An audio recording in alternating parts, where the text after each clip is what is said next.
नमस्कार स्टूडेंट, कैसे हैं आप सभी। आई होप कि आप सब अच्छे होंगे, अच्छी तरह से अपनी सेकंड ग्रेड की तैयारी कर रहे होंगे।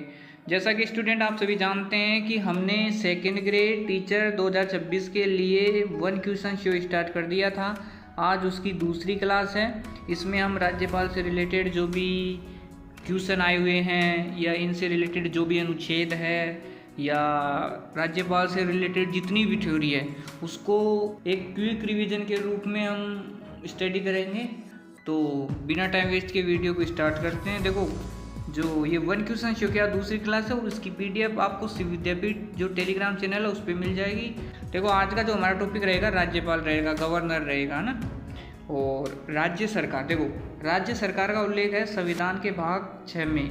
कई बार क्वेश्चन आया हुआ है कि राज्य सरकार का उल्लेख संविधान के किस भाग में है, तो भाग 6 में अनुच्छेद 152 से 237 तक राज्य सरकार का उल्लेख है संविधान के भाग 6 में। राज्य सरकार होती है, उसके 3 भाग होते हैं। राज्य सरकार कितने भाग होते हैं? राज्य सरकार के 3 भाग होते हैं। पहला होता है कार्यपालिका, दूसरा होता है विधायिका जिसे आप व्यवस्थापिका भी बोलते हैं, और तीसरा होता है न्यायपालिका। कार्यपालिका में होते हैं राज्यपाल, मुख्यमंत्री एवं मंत्रिपरिषद और महाधिवक्ता। इन तीनों से मिलकर बनती है कार्यपालिका, है ना। और कार्यपालिका का जो कार्य होता है वो होता है कानून लागू करना। ध्यान रखना, कानून बनाना कार्यपालिका का काम नहीं होता, कानून को लागू करना कार्यपालिका का काम होता है। कानून बनाना विधायिका का काम होता है। विधायिका में आपका विधानमंडल, जिसमें विधानसभा और विधान परिषद आते हैं। अपने राजस्थान में तो केवल विधानसभा है, विधान परिषद नहीं है। और राज्य सरकार का जो तीसरा अंग होता है वो होता है न्यायपालिका। न्यायपालिका में आप उच्च न्यायालय और अधीनस्थ न्यायालय का अध्ययन करते हैं, और इसका काम होता है कि जो भी कार्यपालिका ने जो कानून लागू किया है उसकी समीक्षा करना, राइट।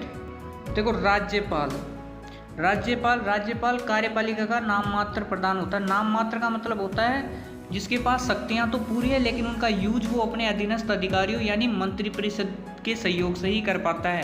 राज्य का संवैधानिक प्रमुख होता है राज्यपाल। राज्य का प्रथम नागरिक होता है राज्यपाल। और राज्य में जो केंद्र सरकार का प्रतिनिधि कोई व्यक्ति होता है ना, वो भी होता है राज्यपाल। यानी राज्य में केंद्र सरकार का प्रतिनिधि होता है राज्यपाल। माननीय राज्यपाल या राज्यपाल महोदय, इसका अभिवादन शब्द है किसका? राज्यपाल के लिए। राज्यपाल को सरोजिनी नायडू ने कहा था, राज्यपाल है ना वो सोने के पिंजरे में बंद चिड़िया के समान है। यानी राज्यपाल की स्थिति, कोई सोने के पिंजरे में अगर कोई चिड़िया बंद है ना, जिसके पास सुख सुविधाएं ये सब है लेकिन वो अपने मन की मालकिन नहीं है, तो वैसे ही राज्यपाल की स्थिति कि राज्यपाल के पास सुख सुविधाएं और शक्तियां पूरी है लेकिन वो स्वयं यानी खुद अपने मन से उनका यूज नहीं कर सकता। राजस्थान में राज्यपाल से पहले एक पद हुआ करता था, यानी राज्यपाल का पूर्ववर्ती पद था राज प्रमुख। राजस्थान के प्रथम और एकमात्र राज प्रमुख थे जयपुर के महाराजा सवाई मानसिंह द्वितीय। देखो, 7वें संविधान संशोधन 1956, ये 7वां संविधान संशोधन कब हुआ था? 1956 में। उसके द्वारा राज प्रमुख का जो पद था, राज प्रमुख के पद को समाप्त कर दिया गया था और उसके स्थान पर राज्यपाल का पद सृजित किया गया था। राजस्थान के प्रथम राज्यपाल, राज्य के प्रथम राज्यपाल थे सरदार गुरुमुख निहाल सिंह। आपको ये 2 डेट प्रमुख रूप से याद रखनी है। राजस्थान के प्रथम राज्यपाल हैं सरदार गुरुमुख निहाल सिंह। उनकी नियुक्ति हुई है 25 अक्टूबर 1956 को, लेकिन उन्होंने जो पद ग्रहण किया था वो 1 नवंबर 1956 को किया था। ये क्वेश्चन इतना डाउटफुल था और मैक्सिमम बच्चों का ये क्वेश्चन गलत हुआ था। ये पशु परिचर का क्वेश्चन है। उसमें क्या है कि बच्चों ने राजस्थान के प्रथम गवर्नर ऐसा लिख रखा था उसमें। तो गवर्नर को क्या कि राज प्रमुख को और राज्यपाल दोनों को अंग्रेजी में गवर्नर बोलते हैं। तो बच्चों ने सोचा कि राजस्थान के प्रथम गवर्नर मतलब राजस्थान के प्रथम राज्यपाल कौन है, तो उन्होंने बिना कुछ सोचे ए ऑप्शन क्लिक कर दिया कि राजस्थान के जो प्रथम राज्यपाल या प्रथम गवर्नर है वो सरदार गुरुमुख निहाल सिंह है। जबकि बोर्ड ने इसे गलत माना था, क्योंकि बोर्ड ने गवर्नर सवाई मान सिंह को माना था, क्योंकि राज प्रमुख को भी गवर्नर कहते हैं। तो राजस्थान के प्रथम गवर्नर हैं वो बोर्ड ने किसको माना था? वो माना था राज प्रमुख सवाई मान सिंह को। तो आपको ये ध्यान रखना है। आगे से अगर ये प्रश्न दोबारा है तो आपको गलती नहीं करनी है। बच्चों ने ऑब्जेक्शन भी लगाए थे लेकिन उसका कोई मीन्स नहीं निकला था, क्योंकि बोर्ड ने केवल सवाई मान सिंह को ही माना था। देखो, अगर आपसे राजस्थान के प्रथम गवर्नर की जगह यहाँ राज्यपाल आए तो आपको करना है सरदार गुरुमुख निहाल सिंह। अगर यहाँ राज्यपाल नहीं आए और यहाँ केवल गवर्नर आए तो आपको करना है सवाई मानसिंह। अनुच्छेद 152, अनुच्छेद 152 में राज्य की परिभाषा है। अनुच्छेद 153 में कहा गया है कि प्रत्येक राज्य का एक राज्यपाल होगा, लेकिन 7वें संविधान संशोधन की धारा 6 के द्वारा यह संशोधन किया गया था इसमें कि एक व्यक्ति एक से अधिक यानी 2 या 2 से अधिक राज्यों का राज्यपाल बन सकता है। अनुच्छेद 154, देखो अनुच्छेद 154 में कहा गया है कि राज्य की समस्त कार्यपालिका शक्ति राज्यपाल में निहित होगी, परंतु राज्यपाल इन शक्तियों का प्रयोग अपने अधीनस्थ अधिकारियों का मतलब है मंत्रिपरिषद के माध्यम से ही करेगा, राइट। अनुच्छेद 155, देखो अनुच्छेद 155 में राज्यपाल की नियुक्ति है और राज्यपाल की नियुक्ति केंद्र सरकार की सिफारिश पर राष्ट्रपति द्वारा की जाती है। और जो केंद्र द्वारा राज्यपाल की नियुक्ति यह प्रावधान कनाडा देश से लिया गया है, इंपॉर्टेंट है, ध्यान रखना। कई बार एग्जाम में आ चुका है कि केंद्र द्वारा राज्यपाल की नियुक्ति ये प्रावधान किस देश से लिया गया है, तो किस देश से लिया गया है, कनाडा से लिया गया है। अनुच्छेद 156, देखो अनुच्छेद 156 में राज्यपाल का कार्यकाल है जो सामान्यतः कितने वर्ष का होता है, 5 वर्ष का होता है, लेकिन राज्यपाल राष्ट्रपति के प्रसाद पर्यंत अपना पद धारण करता है और ये अपना त्याग पत्र किसको देता है, राष्ट्रपति को देता है। राज्यपाल अपना त्याग पत्र किसको देता है, राष्ट्रपति को देता है। अनुच्छेद 157, अनुच्छेद 157 में राज्यपाल पद की योग्यताएं हैं। जो राज्यपाल पद की कितनी 2 योग्यताएं बताई गई है, एक वह भारत का नागरिक होना चाहिए और दूसरी योग्यता है उसकी न्यूनतम आयु 35 वर्ष होनी चाहिए। अनुच्छेद 158 में कहा गया है कि राज्यपाल पद की शर्तें क्या होगी, राज्यपाल पद की शर्तें बताई गई है अनुच्छेद 158 में, और राज्यपाल पद की 2 शर्तें बताई गई है इस अनुच्छेद में। पहली, राज्य विधानमंडल का सदस्य नहीं होना चाहिए, जो भी व्यक्ति राज्यपाल बनना चाहता है वो राज्य विधानमंडल का सदस्य नहीं होना चाहिए, और ना ही वह राज्य सरकार के अधीन कोई भी लाभ का पद धारण किए हुए ना हो।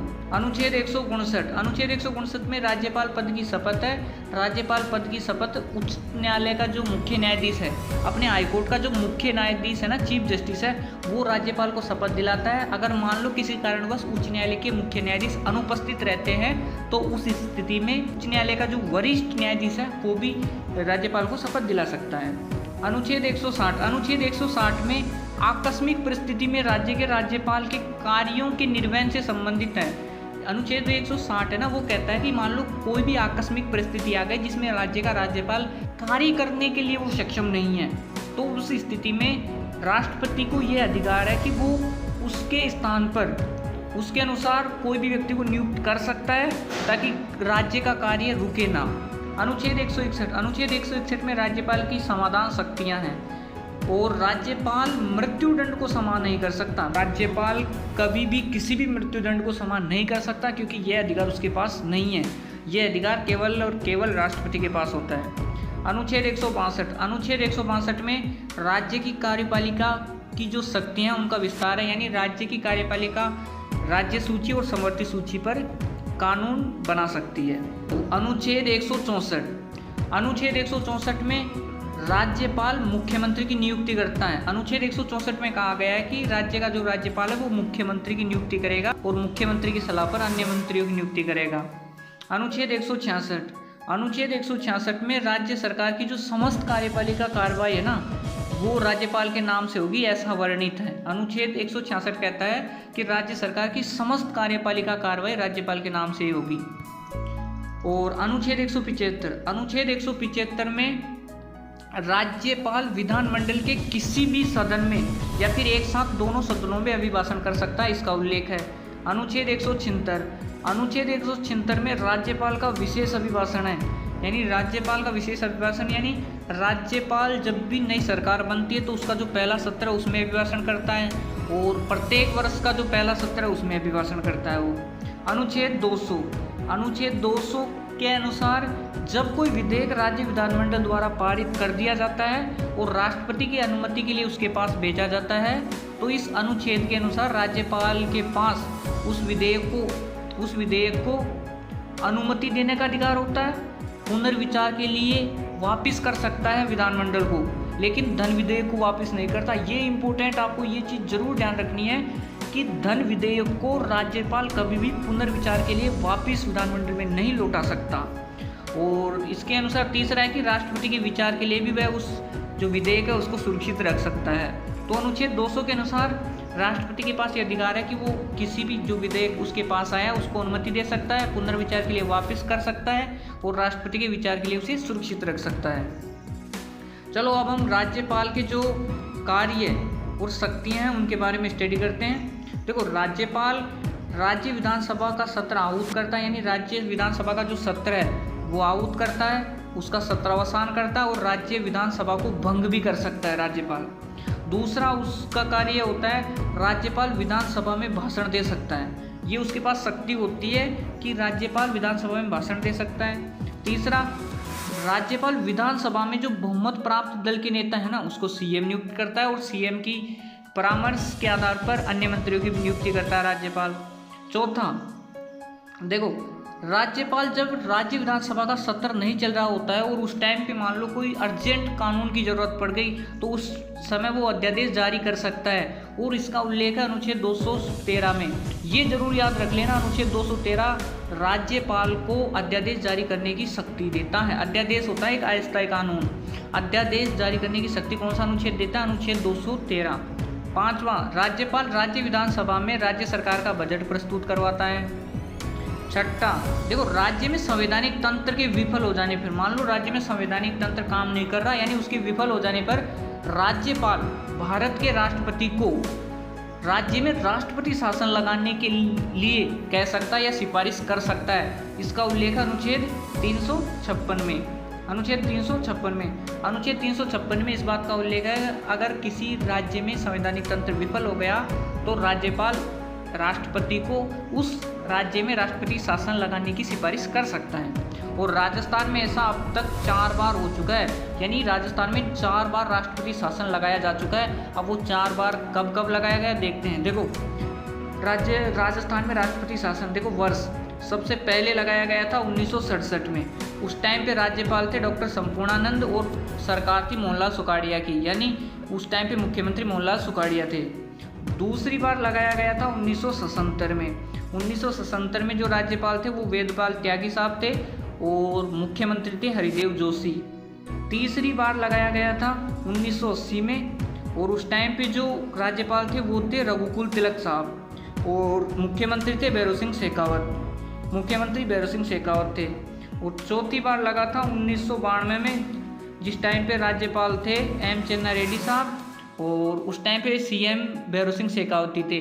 यानी आपसे पूछ सकता है कि ऐसे कौन से मुख्यमंत्री जिसके शासनकाल में 2 बार राष्ट्रपति शासन लगा, तो भैरों सिंह शेखावत। और आपको ये चीज़ जरूर ध्यान रखनी है कि जो आपके रघुकुल तिलक साहब है ना, रघुकुल तिलक साहब, इनके काल में राष्ट्रपति शासन लगा भी और हटा भी, ये ध्यान रखना। यानी जब राष्ट्रपति शासन लगाया गया था तब भी यही राज्यपाल थे 1980 में और जब हटाया गया तब भी यही राज्यपाल थे।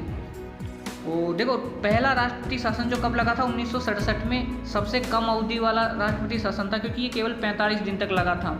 और चौथा राष्ट्रपति शासन, यानी आज तक तो वो अंतिम ही है ना, तो यानी चौथा राष्ट्रपति शासन 1992 में लगा था, जो कि सबसे अधिक अवधि के लिए लगा था, 353 दिन तक लगा रहा था राजस्थान में। और रघुकुल तिलक साहब एकमात्र ऐसे राज्यपाल थे जिनके काल में राष्ट्रपति शासन लगा भी और हटा भी। ये क्वेश्चन 2-3 बार एग्जाम में आ चुका है, तो आपको अच्छी तरह से ध्यान रखना है। देखो, राज्यपाल का अगला कार्य होता है राजस्थान का राज्यपाल, यानी पश्चिम क्षेत्र सांस्कृतिक केंद्र। पश्चिम क्षेत्र सांस्कृतिक केंद्र जो कहाँ है? उदयपुर में। और जो रेड क्रॉस सोसाइटी की जो राजस्थान शाखा है ना, उसका अध्यक्ष होता है। ये ध्यान रखना, ये 2-3 बार ये क्वेश्चन आ चुका है कि राजस्थान का जो राज्यपाल है वो पश्चिम क्षेत्र सांस्कृतिक केंद्र उदयपुर का अध्यक्ष होता है या नहीं, तो होता है।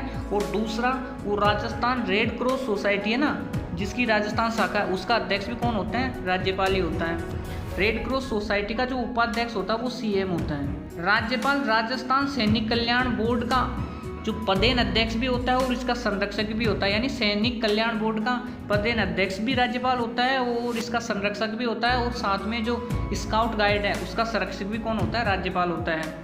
राज्यपाल उच्च न्यायालय के मुख्य न्यायाधीश को शपथ दिलाता है। ये जरूर ध्यान रखना, आपको इम्पोर्टेंट टॉपिक है ये, कि हाई कोर्ट का जो चीफ जस्टिस यानी मुख्य न्यायाधीश है ना, उसको केवल शपथ दिलाता है, उसकी नियुक्ति नहीं करता है। कई बार एग्जामिनर क्या कि सही गलत पहचानने में ये कथन डाल देता है कि राज्यपाल उच्च न्यायालय के मुख्य न्यायाधीश की नियुक्ति करता है, नियुक्ति नहीं करता, केवल उसको शपथ दिलाता है। और जिला न्यायाधीश है ना, उनकी नियुक्ति राज्यपाल करता है। और राज्यपाल देखो निम्नलिखित आयोग के अध्यक्ष और सदस्यों की नियुक्ति कौन करता है? राज्यपाल करता है। अब देखो निम्नलिखित आयोग कौन कौन से हैं जिनके अध्यक्ष एवं सदस्यों की नियुक्ति राज्यपाल करता है? पहला है RPSC राजस्थान लोक सेवा आयोग, दूसरा है राजस्थान राज्य मानवाधिकार आयोग, तीसरा है राजस्थान राज्य वित्त आयोग, चौथा है राजस्थान राज्य निर्वाचन आयोग, पांचवा राजस्थान राज्य सूचना आयोग, छठा है लोकायुक्त। राइट, तो इनके अध्यक्ष और सदस्यों की नियुक्ति राज्यपाल के द्वारा की जाती है। अगला बिंदु देखो, राज्यपाल राज्य के जो सभी सरकारी विश्वविद्यालय हैं यानी गवर्नमेंट यूनिवर्सिटीज़ है ना, सभी सरकारी विश्वविद्यालयों के जो कुलपति होते हैं ना, उनकी नियुक्ति करता है राज्यपाल। और सभी सरकारी विश्वविद्यालयों का कुलाधिपति होता है खुद राज्यपाल। और इम्पोर्टेंट नोट इसमें ये ध्यान रखना है, राज्यपाल राज्य में स्थित मान लो केंद्रीय विश्वविद्यालय ना और निजी विश्वविद्यालय हैं, उनका ना तो कुलाधिपति होता है ना उनके कुलपतियों की नियुक्ति करता है। केवल राज्यपाल सरकारी विश्वविद्यालयों की कुलपतियों की नियुक्ति करता है, केंद्रीय और निजी विश्वविद्यालयों की कुलपतियों की नियुक्ति नहीं करता है और ना ही वह उनका कुलाधिपति होता है। और बजट 24-25 में कुलपति जो शब्द है उसके स्थान पर कुलगुरु शब्द का यूज किया गया था, तब से कुलपतियों को कुलगुरु कहते हैं। देखो राजस्थान के राज्यपालों से जुड़े कुछ इंपॉर्टेंट फैक्ट्स है तो आपको उनको जानना है। और जो इन फैक्ट्स में जिन जिन राज्यपालों का नाम आए उन राज्यपालों की डेट आपको याद रखनी है कि ये किस टाइम पे राजस्थान के राज्यपाल रहे, क्योंकि इस बार जो नए पैटर्न में कालक्रम के आधार पर से मैक्सिमम क्वेश्चन आ रहे हैं। तो आपको जो महत्वपूर्ण, मान लो कि 45 राज्यपाल अब तक बन चुके हैं, तो उनके सबके कालक्रम तो हमको ध्यान रह नहीं सकते। तो जो जिनके काल में महत्वपूर्ण घटनाएं उन राज्यपालों का तो आपको ध्यान होना ही चाहिए, ताकि आप अंदाज़ा लगा दें और कालक्रम के अनुसार आप उन्हें सही कर दें। देखो राजस्थान के ऐसे राज्यपाल जिन्होंने 5 वर्ष का कार्यकाल पूर्ण किया, तो ऐसे 4 राज्यपाल हुए राजस्थान में अब तक। वैसे बन गए 45, लेकिन 4 ही राज्यपाल ऐसे हैं जिन्होंने 5 वर्ष का कार्यकाल पूर्ण किया है। उनमें पहला नाम आता है सरदार गुरुमुख निहाल सिंह का। सरदार गुरुमुख निहाल सिंह की ये तस्वीर है, देख लीजिए आप। दूसरे थे संपूर्णानंद साहब की ये तस्वीर है, यहाँ नंबर वाइज लगा रखी है। तीसरे हैं कल्याण सिंह की ये तस्वीर है। चौथे हैं कलराज मिश्र साहब की ये तस्वीर है। राजस्थान में महिला राज्यपाल, तो राजस्थान में अब तक 3 महिलाएं राज्यपाल बन चुकी है। पहली प्रतिभा देवी सिंह पाटिल, दूसरी प्रभा राव और तीसरी मार्गरेट अल्वा। देखो प्रभा राव का तो पद पे रहते हुए मृत्यु हो गई थी। ये देखो दूसरे नंबर पे ये है प्रभा राव, ये प्रतिभा देवी सिंह पाटिल है और ये है मार्गरेट अल्वा। राजस्थान के वे राज्यपाल जिनकी पद पे रहते हुए मृत्यु हुई है, तो ऐसे चार राज्यपाल हैं जिनकी पद पे रहते हुए मृत्यु हुई है। पहले दरबारा सिंह जिनकी 1998 में मृत्यु हो जाती है, दूसरे निर्मल चंद्र जैन जिनकी 2003 में मृत्यु हो जाती है, और तीसरे शैलेंद्र कुमार सिंह जिनकी 2009 में मृत्यु हो जाती है, और चौथी है प्रभा राव जिनकी 2010 में मृत्यु हो जाती है। इनका कालक्रम भी आपको थोड़ा ध्यान रखना, ताकि कालक्रम वाला क्वेश्चन आए तो आप थोड़ा अंदाजा लगा सके। तो इनकी जो डेट है वो थोड़ी ध्यान रख लेना, है ना। राजस्थान के ऐसे राज्यपाल जो अपने पद से त्याग पत्र दिए थे, ऐसे 2 ही हुए हैं अभी तक। राजस्थान में ऐसे केवल 2 ही राज्यपाल हैं जिन्होंने राज्यपाल पद से अपनी स्वेच्छा से त्याग पत्र दिया था। पहले तो हैं मदन लाल खुराना साहब, जो 2004 में त्याग पत्र दे देते हैं, क्योंकि ये दिल्ली की राजनीति उसमें वापस एक्टिव हो गए और इन्होंने राज्यपाल पद से त्याग पत्र दे दिया था। और दूसरी है प्रतिभा देवी सिंह पाटिल, जिन्होंने 2007 में त्याग पत्र दिया था, क्योंकि ये भारत की पहली महिला राष्ट्रपति बन चुकी थी, इसलिए इन्होंने राज्यपाल पद से त्याग पत्र देना पड़ा था। राजस्थान के प्रथम कार्यवाहक, ये क्वेश्चन भी आया हुआ है कि राजस्थान के प्रथम कार्यवाहक राज्यपाल कौन थे, तो प्रथम कार्यवाहक राज्यपाल थे न्यायमूर्ति जगत नारायण। और राजस्थान के प्रथम अतिरिक्त प्रभार वाले राज्यपाल, तो राजस्थान के प्रथम अतिरिक्त प्रभार वाले राज्यपाल थे स्वरूप सिंह गुजरात के राज्यपाल थे, जिन्होंने राजस्थान के राज्यपाल के रूप में अतिरिक्त प्रभार संभाला था। देखो राजस्थान के वे राज्यपाल जो दूसरे राज्यों के मुख्यमंत्री भी रहे थे, यानी राजस्थान के ऐसे राज्यपाल जो मुख्यमंत्री भी रहे। तो 7 ऐसे राज्यपाल थे राजस्थान के जो मुख्यमंत्री भी रहे थे। पहले तो सरदार गुरुमुख निहाल सिंह ही थे, जो दिल्ली के सीएम रहे थे। दूसरे संपूर्णानंद थे, यूपी के सीएम थे वो। वसंत राव पाटिल, ये महाराष्ट्र के सीएम रहे थे। एम चेन्ना रेड्डी आंध्र प्रदेश के।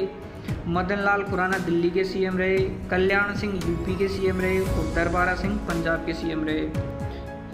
देखो सरदार गुरुमुख निहाल सिंह, अब देखो कुछ महत्वपूर्ण जो राज्यपाल हैं उनके बारे में थोड़ी सी 1-2 लाइन आपको ध्यान रखनी है।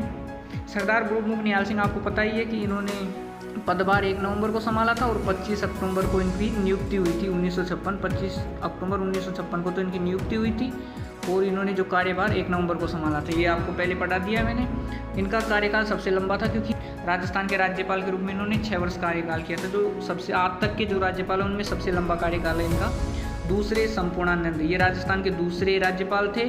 और ये इंपॉर्टेंट, ये क्वेश्चन आया हुआ है, ये क्वेश्चन आ भी चुका है कि कौन से ऐसे राज्यपाल थे जो डूंगर महाविद्यालय बीकानेर के प्राचार्य पद पर थे। तो डॉक्टर संपूर्णानंद जो डूंगर महाविद्यालय बीकानेर में है उसके प्राचार्य पद पर थे और जिन्होंने इस पद को छोड़ भी दिया था असहयोग आंदोलन के लिए। असहयोग आंदोलन के दौरान उन्होंने जो डूंगर महाविद्यालय बीकानेर के प्राचार्य पद का त्याग कर दिया था। अगले हैं सरदार जोगिंदर सिंह। सरदार जोगिंदर सिंह के बारे में आपको एक बात ये ध्यान रखनी है कि 1975 में जो राष्ट्रीय आपात लगा था उस दौरान राजस्थान के राज्यपाल थे। और दूसरी बात ये ध्यान रखनी है कि ये एकमात्र ऐसे राज्यपाल थे राजस्थान के जो संविधान सभा के सदस्य भी रहे, लोकसभा के सदस्य भी रहे और राज्यसभा के सदस्य भी रहे। यानी संविधान सभा, लोकसभा और राज्यसभा तीनों के सदस्य रहे थे।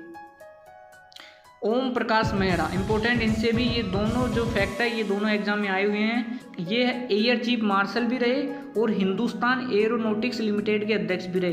तो ये दोनों फैक्ट आपको जरूर याद करना, क्या पता इस बार आरपीएससी पूछ ले। यानी ओम प्रकाश मेहरा ये एयर चीफ मार्शल भी थे और हिंदुस्तान एरोनॉटिक्स लिमिटेड के अध्यक्ष भी रहे। देखो प्रतिभा देवी सिंह पाटिल, अब यहाँ तो आपको कालक्रम थोड़ा ध्यान रखना है तो अच्छी बात रहे क्योंकि ये तो अपने 2000 के बाद गए तो इनको तो याद ही कर लेना आप। प्रतिभा देवी सिंह पाटिल 2004 से 2007 तक राजस्थान के राज्यपाल पद को सुशोभित किया इन्होंने और भारत की पहली महिला राष्ट्रपति बनी थी ये 2007 में। और राजस्थान की प्रथम महिला राज्यपाल, यहाँ ये थोड़ा मिसप्रिंटिंग हो गई है, राजस्थान की प्रथम महिला है ये राज्यपाल, यानी राजस्थान की प्रथम महिला राज्यपाल है प्रतिभा देवी सिंह पाटिल। और भारत की प्रथम महिला राष्ट्रपति बनी और राजस्थान की पहली महिला राज्यपाल है। प्रभा राव 2009 से 2010 में इनकी डेथ हो गई थी प्रभा राव की। और मार्गरेट अल्वा 2012 से 2014 तक राजस्थान की राज्यपाल रही। कल्याण सिंह, देखो कल्याण सिंह 2014 से 2019 तक राजस्थान के राज्यपाल रहे और 2022 में इन्होंने मरने के बाद यानी मरणोपरांत पद्म विभूषण मिला है। कलराज मिश्र 2019 से 2024 तक राजस्थान के राज्यपाल रहे। इन्होंने राजभवन परिसर में और प्रदेश के जो विश्वविद्यालय उनमें संविधान पार्क के निर्माण की जो पहल है वो इन्होंने ही शुरू की थी। और वर्तमान जो राज्यपाल है हमारे इस टाइम पे वो है हरिभाऊ किशन राव बागड़े, यानी इन्होंने 2024 में अपना पद संभाला है। इनका जन्म यानी इनका संबंध तो महाराष्ट्र राज्य से है। 31 जुलाई 2024 को इन्होंने राजस्थान के राज्यपाल पद के रूप में पदभार संभाला है और राजस्थान के वर्तमान राज्यपाल हैं, यानी राजस्थान के 45वें राज्यपाल हैं। अगर व्यक्तिगत रूप से देखे जाएं तो 22वें राज्यपाल हैं श्री हरिभाऊ किशन राव जी बांगड़े। राजस्थान के ऐसे राज्यपाल जो आरपीएससी के सदस्य रहे तो वो थे रघुकुल तिलक साहब। और राजस्थान के राज्यपाल के रूप में सबसे जो न्यूनतम कार्यकाल था यानी सबसे कम दिनों तक जिन्होंने राज्यपाल पद संभाला राजस्थान का वो थे दरबारा सिंह, क्योंकि इनकी डेथ हो गई थी। और राज्यपाल का वेतन 3.5 लाख रुपए प्रतिमाह होता है, ये आपको ध्यान रखना है। और राज्य का मुखिया कौन होता है, देखो ये कई बार कंफ्यूजन कर देता है ये प्रश्न कि राज्य का मुखिया कौन होता है। तो राज्य का मुखिया तो होता है राज्यपाल, लेकिन राज्य सरकार का मुखिया वो सीएम होता है, ये आपको ध्यान रखना है, राइट। राज्यपाल के पद को वेतन का आकर्षण किसने कहा, हाँ ये कथन जरूर आपको ध्यान रखना है कि राज्यपाल का जो पद है वो वेतन का आकर्षण है। ये कहा था विजय लक्ष्मी पंडित ने। विजया लक्ष्मी पंडित ने कहा था कि राज्यपाल का पद वेतन का आकर्षण है। देखो राज्यपाल को भी कार्यकाल से पहले उसके पद से महाभियोग की प्रक्रिया द्वारा ही हटाया जाना चाहिए। यह सिफारिश किस आयोग ने की थी, तो यह सिफारिश की थी पुंछी आयोग ने। और राज्यपाल की नियुक्त होने वाले व्यक्ति यानी राज्यपाल नियुक्त होने वाले व्यक्ति उस राज्य का निवासी नहीं होना चाहिए जिस राज्य का वो राज्यपाल बनने जा रहा है। ये सिफारिश किस आयोग ने की थी, सरकारी आयोग ने की थी ये सिफारिश। यानी जो व्यक्ति राज्यपाल बनने जा रहा है वह उस राज्य का निवासी नहीं होना चाहिए जिस राज्य का राज्यपाल बनने जा रहा है। ये सिफारिश सरकारी आयोग ने की थी। इसकी पीडीएफ मैं देखो शिव विद्यापीठ टेलीग्राम चैनल पर डाल दूंगा, वहाँ से उसको डाउनलोड करके आपको एक नज़र में अपने हिसाब से पढ़ लेना है। और चैनल को सब्सक्राइब कर देना, वीडियो को लाइक कर देना और अपने दोस्तों के साथ शेयर कर देना अगर करना चाहो तो। बाकी इसकी पीडीएफ के लिए आप टेलीग्राम चैनल को ज्वाइन कर लेना, शिव विद्यापीठ टेलीग्राम चैनल का नाम है। अपने यूट्यूब चैनल के बायो में भी टेलीग्राम चैनल का लिंक दे रखा है, या फिर टेलीग्राम पर जाकर भी सर्च कर सकते हैं शिव विद्यापीठ तो जल्दी मिलते हैं नई वीडियो के साथ, तब तक के लिए। और हाँ, आप कमेंट में ज़रूर बताना क्लास कैसे लगी। तो जल्दी मिलते हैं नई वीडियो के साथ, तब तक के लिए जय हिंद जय भारत।